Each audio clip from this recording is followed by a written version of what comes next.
What is up, everybody? Welcome back to Clarrkin Off Time, your daily WNBA briefing with no filter and no fluff. I'm your host, MaddyG, and I need you to pull up a chair right now because today's show is loaded. No Fever game last night, but the Fever drama, that never takes a night off. Because this morning I woke up to a bombshell. Jason Whitlock is out here saying the Indiana Fever are planning to ship Caitlin Clark to the Los Angeles Sparks.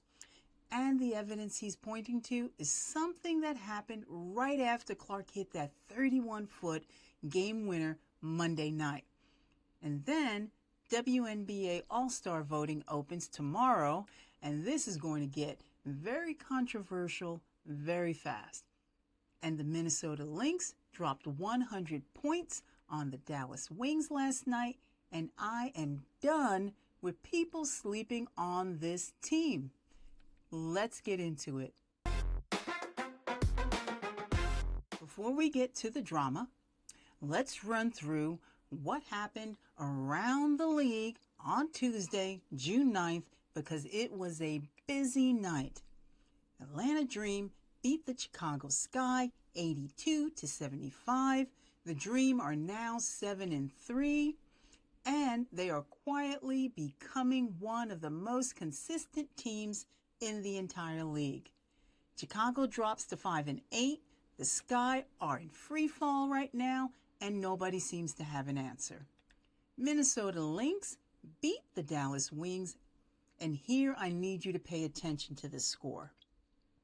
100-76. Minnesota dropped 100 points on Dallas. They won by 24. The team that I have been telling you about since day one of the season, the team that nobody wants to talk about, just put up 100 points against a Dallas Wings team that was supposed to be one of the most dangerous offenses in the league. We will come back to the Minnesota in a minute because they deserve their own conversation. Golden State Valkyries beat the Phoenix Mercury 87-81. The Valkyries bounced back after a tough stretch. Phoenix drops 4-9. Their mini winning streak is officially over. And Las Vegas Aces beat the Seattle Storm 101-91 on Monday night. That one flew under the radar, but the Aces are now 8-3, and they are looking more and more like themselves every single game. Okay, this is the story everybody is talking about this morning, and I'm going to give you both sides because that is what we do on this channel. After Clark hit that 31-foot game winner Monday night against Washington, she jogged back to the bench, and instead of a big celebration, instead of hugs and chest bumps and that kind of moment you would expect after the most dramatic shot of the season, what happened was what Jason Whitlock described as a, and I quote, low-energy hand slap between Clark and Coach Stephanie White. No hug, no chest bump, two people barely acknowledging each other after a game-winning shot like that. And Whitlock, he went further. He said Clark appeared to want to play the entire game, but was pulled by White. He pointed to the broadcast crew apparently turning down a halftime interview with Clark. And then he dropped the bombshell. He said the Indiana Fever might be planning to move Caitlin Clark to the Los Angeles Sparks. And he suggested this might be Clark's final season wearing a Fever jersey. Now, let me give you my take on this. On one hand, I have been saying for weeks that the relationship between Clark and White looks strained. I have said it on the show. The sideline argument went viral. The body language has been off all season. I was not making that up. These are real observable things that real people have noticed. On the other hand, Clark has publicly and repeatedly defended Stephanie White. She hit a game-winning shot 2 days ago. The team is 6-5, and WNBA fans are calling Whitlock out for what they are calling view farming and fake controversy. Here is where MaddyG lands. I think Whitlock is using real observations to draw a conclusion that may or may not be accurate. That hand slap was real. The body language is real. Whether that means a trade is coming, I don't know. But I do know this. Where there is smoke, there is often fire. And there has been a lot of smoke around this Fever locker room all season. The Clark to LA Sparks rumor, that one I'm not ready to run with. The Sparks are 5-7. Why would you trade the most valuable player in the history of this league to that team that can't even stay above 500? That makes no basketball sense whatsoever. But the relationship tension between Clark and White, that one, I believe something is there. Now, here's the other Clark story that dropped in the last 24 hours. And this one is actually really important. Clark addressed the criticism of her on-court behavior, her aggression, her challenging of the referees, her visible frustration during the games, and she said something that I think every single person watching the show needs to hear. Now, Clark said, and these are her own words, she goes, "I wouldn't be as good of a player if I was stoic and straight-faced all the time. That fire and passion is what makes me me. And honestly, I feel like I could play with more of that lately." Now, MaddyG is going to stand on this statement 100% because here is what people forget when they criticize Clark's body language and her intensity. The same fire and passion that makes her argue with a referee is the same fire and passion that allowed her to stand in front of a logo 31 feet from the basket with 1.2 seconds on the clock and bury a game winner. You don't get one without the other. You cannot ask for the killer instinct and then complain about the competitive fire that comes with it. She's also right that she could play with more of that energy, not less, more, because the games where Clark is locked in, fired up, and aggressive are the games where this team is dangerous.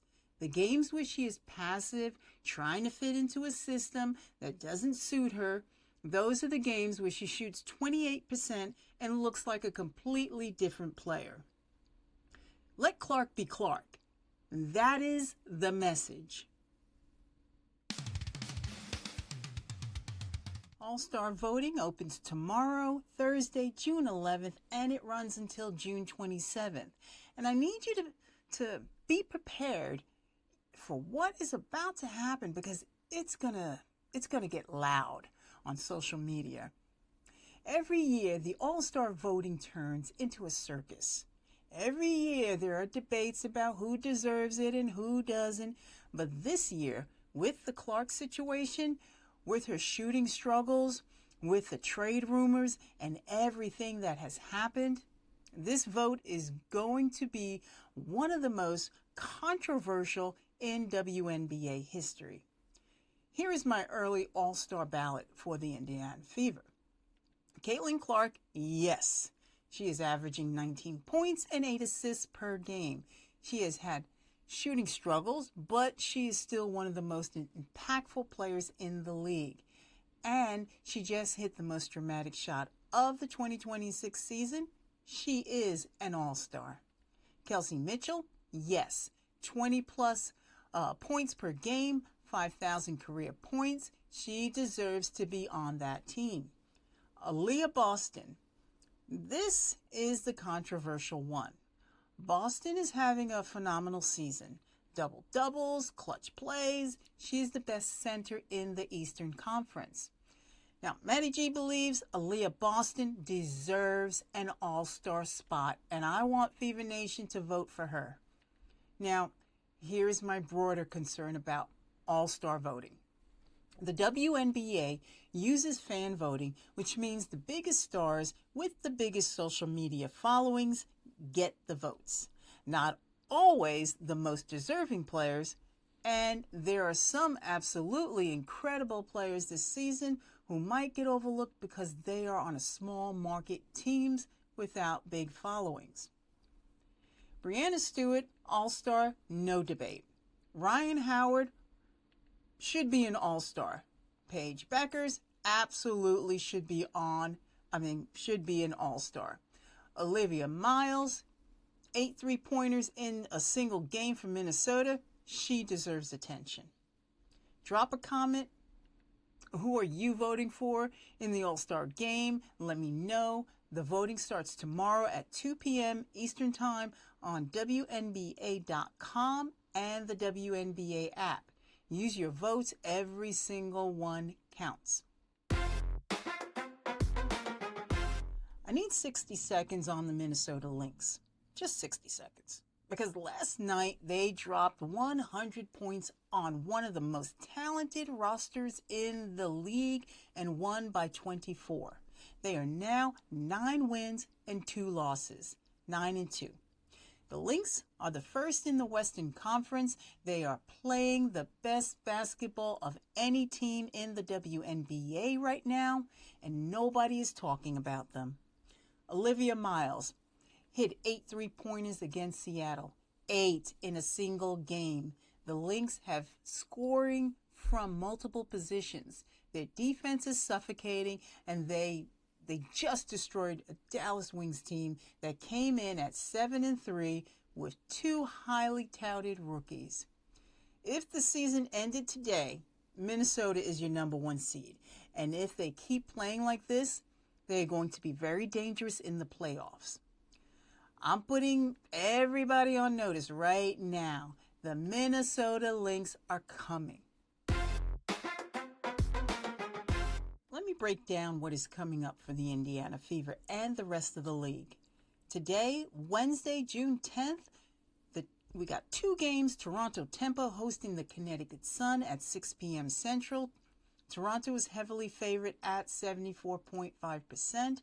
And Seattle Storm hosting the Los Angeles Sparks at 9 p.m. Central.